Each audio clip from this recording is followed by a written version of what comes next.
జార్ఖండ్ లో ఒక వ్యక్తి ఏం చేశాడు తెలుసా? మొత్తం ఒక ఫారెస్ట్ ఏరియా అయితే ఉండేది. దాని పక్కనే కొన్ని గ్రామాలు ఉండేవి.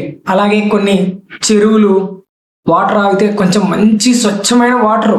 దాని పక్కనే ఆ ఫారెస్ట్ ఏరియా పక్కనే ఒక ఫ్యాక్టరీ కూడా ఉండేది. దాని నుంచి వచ్చే పొల్యూషన్ వల్ల ఆ గ్రామాలకు ఎఫెక్ట్ పడుతుంది.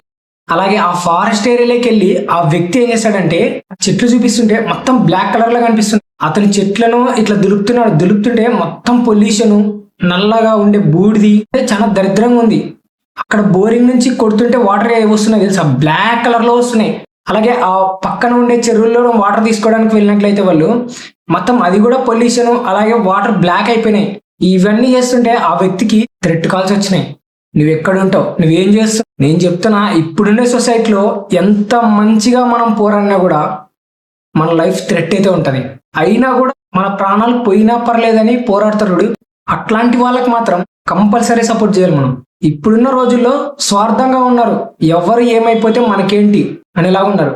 కానీ ఇప్పుడున్న స్టూడెంట్స్ చాలా మంది మేల్కొని ఇట్లాంటివి ఇన్సిడెంట్స్ ముందు పెడుతున్నాడు.